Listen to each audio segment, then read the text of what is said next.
लोगों के लाख मना करने के बावजूद मोटू शाम के वक्त इस घने रेगिस्तान से होके अपने घर की तरफ जा रहा था। काफी सारे लोग इस रास्ते से इस वक्त पे गए, लेकिन वो जिंदा लौट के नहीं आए। अचानक से मोटू की साइकिल की चेन उतर जाती है। वो आसपास देखता है, उसे कुछ भी नहीं दिख रहा होता है, ना किसी की आवाज और एक बहुत ही गहरा सन्नाटा। उसके आसपास तो ना कोई बस्ती थी ना गांव, बस एक लंबी सी सड़क थी, मानो कभी खत्म ना होती। मोटू अपनी साइकिल को ठीक करने में लग जाता है। उसे चीजें को समझने में बहुत ज्यादा दिक्कतें हो रही थी, क्योंकि ये उसका काम नहीं था। तभी मोटू को सामने से एक आवाज आती है। वो सामने की तरफ देखता है और जिसका डर था वही हुआ। उसके सामने ग्रैनी खड़ी थी। ग्रैनी ही थी जो कि सभी लोगों को गायब कर दिया करती थी। वो उनको टॉर्चर करती थी और अंत में उनकी जान ले लेती थी। मोटू को अपनी मौत अपने सामने ठीक दिख रही थी। ग्रैनी उसके तरफ घूरे जा रही थी। मोटू को अब समझ नहीं आ रहा था कि वो क्या करता। अगर वो भागता तब भी वो उससे बच नहीं सकता था। तभी उसे अपने दाएं तरफ से कुछ लोगों के दौड़ने की आवाज़ आती है। तभी वो देखता है कि कुछ चले हुए कंकाल उसकी तरफ दौड़ लगा रहे हैं। सामने देखता है तो पाता है कि ग्रैनी वहाँ से जा चुकी है। मोटू बहुत ज़्यादा घबरा जाता है, अपनी साइकिल को जैसे तैसे ठीक करता है और उस पर चढ़ता है और उन कंकालों से बच के आगे भागने की कोशिश करता है। उसकी साइकिल की चेन अगर इस वक्त निकली तो मोटू की जान जा सकती है। वो उन्हें काफ़ी ज़्यादा पीछे छोड़ देता है, जिससे उसे राहत आती है, लेकिन तभी वो सामने एक पेड़ से टकरा जाता है। कुछ समय बाद जब उसे होश आता है तो वो ग्रैनी को अपने मुंह पर पाता है। ग्रैनी उसे अब खाने वाली थी। ग्रैनी उसे अब खत्म करने वाली थी। मोटू की सांसें तेज हो जाती है। मोटू को उसकी मौत उसके सामने दिख रही थी, लेकिन एक मौत उसके पीछे से भी आ रही थी। जैसे मोटू अपनी नजर को पीछे देखता है और पाता है कि पीछे, ओए मेरे भाई, मेरे बड़े प्रा, उठ जा, उठ जा। काफी घंटों की कोशिशों के बाद डॉक्टर मोटे को उठाने में कामयाब होते हैं। मोटे को कुछ समझ नहीं आ रहा था। वो अभी भी डर में था, बहका हुआ था, सहका हुआ था, कहीं वो ग्रैनी उसके सामने वापस ना आ जाए। डॉक्टर पतलू मोटे को सब बताते हैं कि कैसे वो उन्हें रास्ते में पड़ा मिला और वो लोग यहाँ पे उसे लेके आ गए। क्योंकि मोटे की हालत खराब थी तो वो लोग डिंग डोंग सर को बुला लेते हैं। मोटा उन सबको सारी बात बताता है, कैसे उसके पीछे ज़ॉम्बी पड़ गए थे, कैसे उसके सामने ग्रैनी आ गई थी और कैसे उसने उन लोगों की बात न मानकर बहुत गलत किया। उन सबको ये बात समझ आ रही थी, लेकिन डिंग डोंग सर इन सब चीज़ों में विश्वास नहीं रखते थे। वो मोटे को और डॉक्टर को और पतले को कन्विंस कर लेते हैं कि हम उस जगह पे जाके देखेंगे क्या उस जगह पे ऐसी घटना सही में हुई थी। अगर ऐसा है तो पुलिस कार्रवाई करेगी।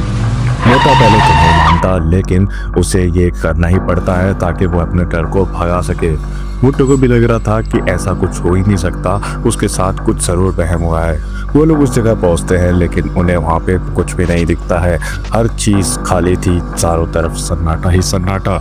लोगों की अफवाहें भी गलत साबित हो चुकी थी। मोटा अभी भी डरा हुआ था। जगह को खाली देख के उसे लगता है कि जरूर उसे कोई वहम हुआ था और वो अपना शर्म के मारे सर झुका लेता है।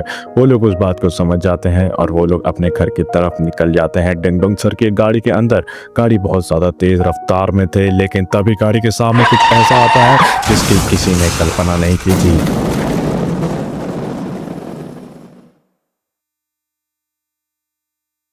गाड़ी पलट चुकी थी। डॉक्टर गाड़ी के नीचे दबा था। डिंग डोंग गाड़ी के नीचे दबा था।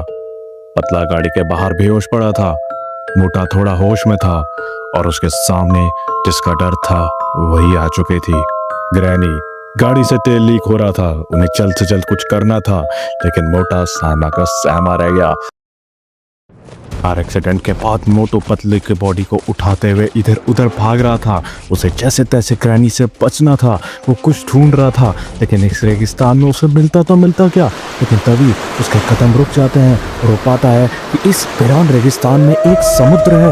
ग्रैनी भी उसके पीछे आ रही थी। उसे उस समुद्र के तट पे एक नाव मिल जाती है। वो पतलू को लेके उस नाव के अंदर चल जाता है।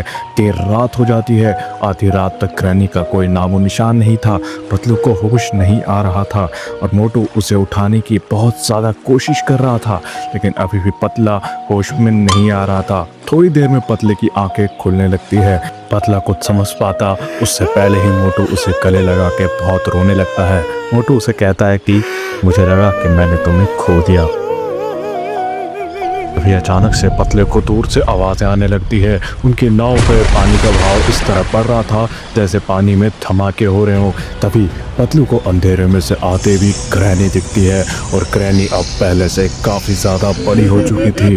जब ग्रैनी छोटी थी तब ये लोग उसका कुछ नहीं बिगाड़ पाए। अब ग्रैनी इतनी बड़ी हो चुकी है कि नाव और मोटू और पतलू उनके सामने एक चींटी के समान लग रहे हैं। यहाँ पर मोटू और पतलू पूरी उम्मीद खो चुके थे। वो आज से पहले उन्होंने इतना बड़ा भूत कभी नहीं देखा था। ग्रैनी उनकी तरफ देख के कुर्रा रही थी। मोटू और पतलू सहम से गए थे। मोटू में थोड़ा सा होश था लेकिन पतलू बिल्कुल बेहोश खड़ा था। मोटू सोचता है कि इस ग्रैनी ने हमारे दोस्त चिंगम को मार दिया, हमारे दोस्त डॉक्टर छटका को मार दिया और हमारे साथ इतना कुछ बुरा किया। मैं इसे नहीं छोड़ूंगा। अगर मरना ही है तो क्यों ना लड़के मारा जाए। मोटू ये सोच के ही ग्रैनी पे छलांग लगा देता है और एक तेज मुक्का उसकी तरफ लेके जाता है। ग्रैनी ये देख के घबरा जाती है और तभी मोटू अपने तेज मुक्के के वार से ग्रैनी के सर में छेद कर देता है। ग्रैनी समुद्र में गिरने लग जाती है। नाव उसके हाथ से छूट जाती है। मोटू ने असल में अपनी असली दोस्ती की शक्ति दिखाई और ग्रैनी को हरा दिया। आज की वीडियो के लिए इतना ही। अगर आपको ये ग्रैनी और मोटू पतलू की कहानी पसंद आई तो प्लीज़ चैनल को सब्सक्राइब करना एंड वीडियो को लाइक ज़रूर कर देना। एंड नेक्स्ट वीडियो किस पे बनाए वो बताएं।